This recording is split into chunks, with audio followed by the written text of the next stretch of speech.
आप सबको जय मसीह की। प्रभु का धन्यवाद हो आज की इस पवित्र दिन के लिए। और आइए समय हमसे मिलकर एक गीत गाएंगे, हम बदल जाते यीशु ना बदलता। हम बदल जाते यीशु ना बदलता, हम भूल जाते यीशु ना भूलता, हम बदल जाते यीशु ना बदलता, हम भूल जाते यीशु ना भूलता।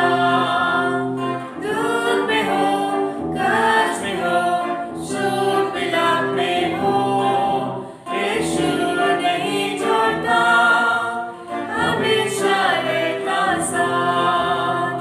हम बदल जाते यीशु ना बदलता, हम भूल जाते यीशु ना भूलता, हम बदल जाते यीशु ना बदलता, हम भूल जाते यीशु ना भूलता। दूर में हो, कष्ट में हो, शोक विलाप में हो, यीशु नहीं छोड़ता, हमेशा रहता साथ। हम बदल जाते यीशु ना बदलता, हम भूल जाते यीशु ना भूलता, हम बदल जाते यीशु ना बदलता, हम भूल जाते यीशु ना भूलता। दुख में हो, कष्ट में हो, शोक विलाप में हो, यीशु नहीं छोड़ता, हमेशा रहता साथ। हम बदल जाते यीशु ना बदलता, हम भूल जाते यीशु ना भूलता, हम बदल जाते यीशु ना बदलता, हम भूल जाते यीशु ना भूलता। दुख में हो, कष्ट में हो, शोक विलाप में हो, यीशु नहीं छोड़ता, हमेशा रहता साथ। आप सबको जय मसीह की। आज का पाठ वचन मैं पढ़ने जा रही हूँ यूहन्ना 15 का 4 पद, जिसमें ऐसा लिखा हुआ है, तुम मुझ में बने रहो और मैं तुम में। जैसे डाली यदि दाखलता में बनी ना रहे तो अपने आप से नहीं फल सकती, वैसे ही तुम भी यदि मुझ में बने ना रहो तो नहीं फल सकते। प्रभु इस वचन के द्वारा आशीष दे। मसीह यीशु में आप सबों को जय मसीह की। आज का पाठ वचन जो पढ़ा गया और यूहन्ना की सुसमाचार उसका 15 और उसका 4 पद में किस प्रकार हमने वचन को सुना। और जैसे यहाँ कहता है, तुम मुझ में बने रहो और मैं तुम में। जैसे डाली यदि दाखलता में बनी ना रहे तो अपने आप से नहीं फल सकती, वैसे ही तुम भी यदि मुझ में बने ना रहो तो नहीं फल सकते। परमेश्वर का धन्यवाद हो इस वचन के पढ़े जाने पर। सचमुच आज हमारा जीवन हम सभी जब देखते हैं, प्रभु यीशु मसीह कहता है, मुझ में बने रहोगे तुम फल लाओगे। और इसीलिए प्रभु यीशु मसीह कहता है कि मेरे बिना तुम कुछ भी नहीं कर सकते हो। तुम मेरे बिना अलग होकर अपने जीवन में कुछ भी नहीं कर सकते हो। इस कठिन परिस्थिति में हम सभी गुजर रहे हैं और इस कठिन परिस्थिति में प्रभु का वचन कहता है, ढाढ़स देता है, कहता कि मुझ में बने रहो, मेरी बातों में मन लगाओ। और इसलिए प्रभु का वचन कहता है, तुम मुझ में बने रहो और मैं तुम में। प्रभु का वचन कहता है कि मुझ में बने रहो। प्रतिदिन हम प्रभु में बने रहने के लिए प्रभु का वचन कहता है कि हम उसमें बने रहे। और कहता है और मैं तुम में।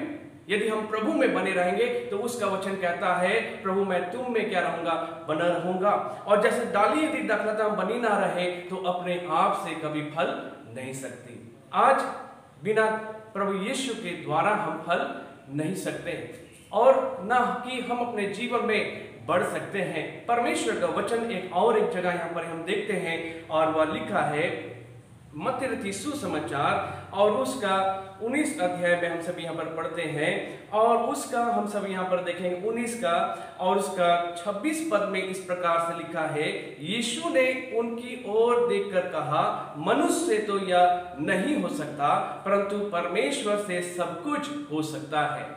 मनुष्य और आज हम सभी अपने जीवन में सोचते हैं कि हम बहुत कुछ कर लेंगे, हम बहुत कुछ अपने जीवन में आगे बढ़ जाएंगे, हम बहुत कुछ अपने जीवन में कर सकते हैं। लेकिन प्रभु का वचन कहता है मनुष्य अपने जीवन में सोचता है लेकिन वो सफलता प्राप्त नहीं कर पाता है। मनुष्य अपने जीवन में बड़ी से बड़ी योजनाओं को बनाता है, वो सफलता प्राप्त नहीं करता। क्यों?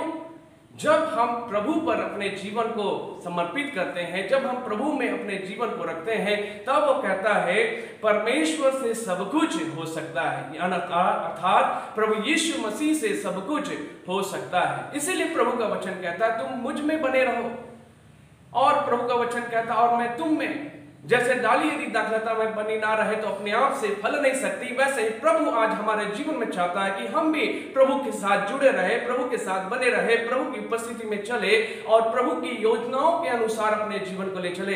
इस परिस्थिति को हम परिस्थिति ना जाने, इस परिस्थिति में भी हमें जुड़कर प्रभु के साथ बने रहना है।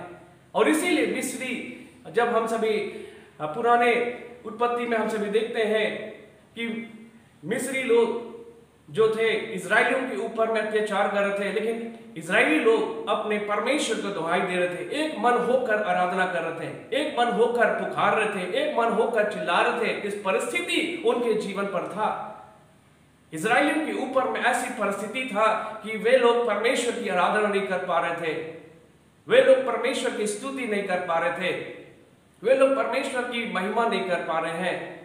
लेकिन परमेश्वर का धन्यवाद हो कि परमेश्वर उनकी प्रार्थनाओं को सुन लिया, उनकी दुहाई को सुन लिया और उनकी प्रार्थनाओं को परमेश्वर ने उत्तर दिया।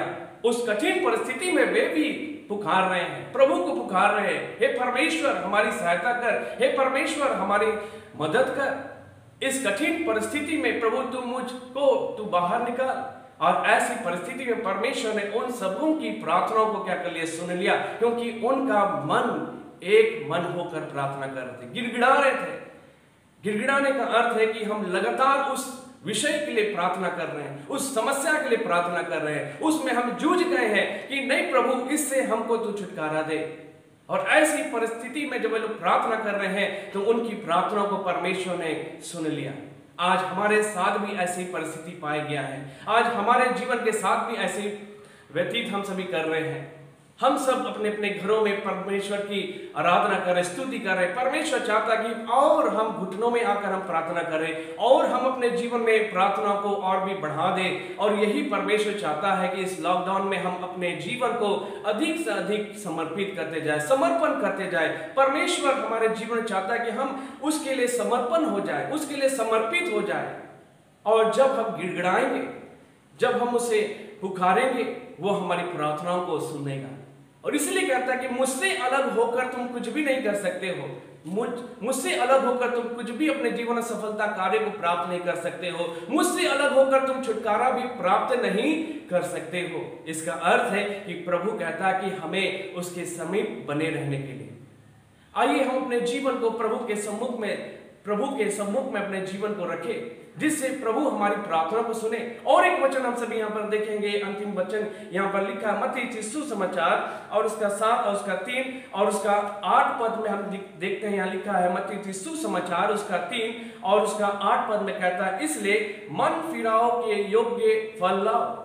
परमेश्वर का वचन कहता है इसलिए मन फिराओ के योग्य के फल लाओ। हमारे जीवन के अंदर में हम ना जाने हम किस प्रकार से जीवन को व्यतीत कर रहे हैं, परमेश्वर के सम्मुख हम किस मन से आ रहे हैं, किस उद्देश्य से हम आ रहे हैं। हमारा मन को परमेश्वर जांचता है, हमारे मन को परमेश्वर देखता है और इसलिए कहता है मन फिराओ का योग्य फल लाओ, तब जाकर तुम फलोगे, तब जाकर तुम्हारे जीवन के अंदर में फल दिखाई देगा, तब तुम अपने जीवन छुटकारा पाओगे, तब तुम अपने जीवन में स्वतंत्र होगे।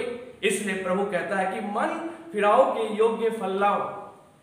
मेरे प्रियो, आइए इस समय अपने जीवन को प्रभु के हाथों में समर्पित करें और जैसा परमेश्वर का वचन कहता है तुम मुझसे अलग होकर कुछ नहीं कर सकते, और इसलिए आइए हम अपने जीवन को प्रभु के हाथों में समर्पित करें और अपने जीवन को और अधिक से अधिक हम समर्पित होते हुए प्रभु के साथ हम आगे बढ़ते हुए चलते जाने पाए। प्रभु इन वचनों के द्वारा आप सबों को आशीष देने पाए। आइए अपने सरों को झुकाए, हम सभी प्रार्थना करेंगे।